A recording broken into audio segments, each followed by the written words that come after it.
இன்னைக்கு இந்த வீடியோவை முழுமையா பார்க்குற அனைவருக்கும் அவங்க மனசுல நினைச்ச அத்தனை விதமான பிரார்த்தனைகளும் அப்படியே நடக்கும். அப்படி என்ன விஷயம்னு கேட்குறீங்களா? இந்த வீடியோவில் நான் ஒரு பரிகாரம் சொல்லியிருக்கேன், ஸ்கிப் பண்ணாமல் முழுசாக கேளுங்க. இன்றைய நாள் ரொம்ப அற்புதமான நாள். இன்னைக்கு மாலையில் 6:20 மணிக்கு மேலே நாளைக்கு 4:20 மணிக்குள்ள பௌர்ணமி திதி.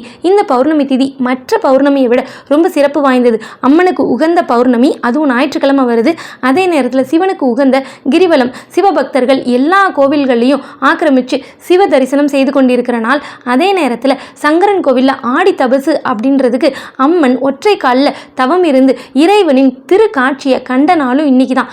அதனால இன்றைக்கு மற்ற நாளை விட ரொம்ப அற்புதமான நாள். சித்தர்கள், தேவர்கள், முனிவர்கள் எல்லோரும் சிவ தரிசனத்துக்காக நம்ம கண்ணுக்கு தெரியாமல் நம்மை சுற்றி இன்னைக்கு எல்லா இடத்துலையும் அவங்க பரவி இருப்பாங்க. இன்னைக்கு உங்களுடைய பிரார்த்தனையை வேண்டுதலாக வைக்கும்போது நிச்சயமாக நிறைவேறும். அதுக்கு நீங்கள் செய்ய வேண்டியது, சனிக்கிழமையான இன்னைக்கு இரவு 10 மணிக்கு மேலே நீங்கள் நில ஒளி படக்கூடிய ஒரு இடத்துல உட்காந்துக்கோங்க. உங்கள் கையில் இருக்க வேண்டிய பொருள்னு பார்த்தீங்கன்னா ஒரு செம்பு. அந்த செம்பில் தண்ணி தழும்ப வச்சுக்கோங்க. செம்புக்குள்ளே போடுறதுக்கு நல்ல தரமுள்ள 5 ஏலக்காய், நல்ல 5 கிராம்பு எடுத்துக்கோங்க. துளசி இலை, வேப்பிலை, வெற்றிலை, இந்த 3ல் ஏதாவது ஒரு இலை எடுத்துக்கோங்க. பச்சை கற்பூரம் கொஞ்சம் நுணுக்கி வச்சுக்கோங்க. இது எல்லாத்தையுமே நீங்கள் கையில் வச்சுருக்கிற அந்த செம்புக்குள்ளே போட்டுருங்க. இடது கையில் செம்பை வச்சுக்கோங்க. வலது கையால் செம்பின் மேல் பகுதியை மூடிருங்க. உங்களுடைய எல்லா பிரார்த்தனைகளையும் சொல்கிறதுக்கு முன்னாடி மனதார எம்பெருமான் ஈசனையும் பார்வதி தேவியையும், அதே நேரத்தில் உங்களுடைய இஷ்ட தெய்வம் இல்லைனா குலதெய்வத்தை மனசில் நினச்சிக்கிட்டு எல்லாவித பிரார்த்தனைகளையும் நீங்கள் சொல்லுங்கள்.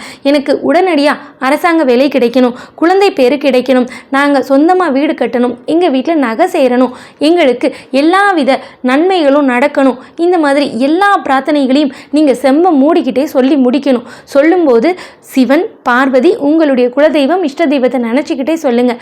சொல்லி முடிச்சதுக்கு அப்புறமா உங்கள் கைகளை திறந்து செம்பை நீங்கள் நில ஒளியில் கீழே வச்சுட்டு அதிலிருந்து 3 சொட்டு தண்ணியை தீர்த்தமாக எடுத்து குடிச்சிக்கிட்டு வீட்டில் இருக்க எல்லாருக்கும் அதை தீர்த்தமாக நீங்கள் வழங்கலாம். இப்போது சந்திர பகவான் கிட்ட எப்படி இந்த நாள் ஒளி மிகுந்து பிரகாசமாக இருக்கோ அதே மாதிரி என்னுடைய வாழ்க்கையிலையும் எல்லாவித பிரார்த்தனையும் நிறைவேறி ஒளி மிகுந்த பிரகாசமான நல்ல நாள் சீக்கிரமே வந்துடணும், எல்லா பிரார்த்தனையும் நிறைவேறணும்னு மனதார வேண்டிக்கிட்டு அந்த தண்ணியை நில ஒளியில் வச்சுட்டு நீங்கள் தூங்கிடலாம். மறுநாள் காலையில் குளித்து முடித்து அந்த தண்ணியை தீர்த்தமாக நினச்சி வீடு முழுக்க தெளிச்சுட்டு மிச்ச தண்ணியை கால்படாத இடத்துல ஊற்றிடுங்க, இல்லை செடிகளில் ஊற்றிடுங்க. இதே மாதிரி தொடர்ந்து 3 பௌர்ணமி செஞ்சு வாங்க. 3 பௌர்ணமிக்குள்ளே உங்களுடைய அனைத்து பிரார்த்தனைகளும் நிச்சயமாக நிறைவேறிடும். அந்த பிரார்த்தனை முடிஞ்சதுக்கு அப்புறமா கூட நீங்கள் பௌர்ணமி பூஜையை தொடரலாம். அதனால் உங்கள் வீட்டில் செல்வம் செழிச்சு சுபிக்ஷமாக இருக்கும் உங்களுடைய வாழ்வு. ஓம் நமச்சிவாய.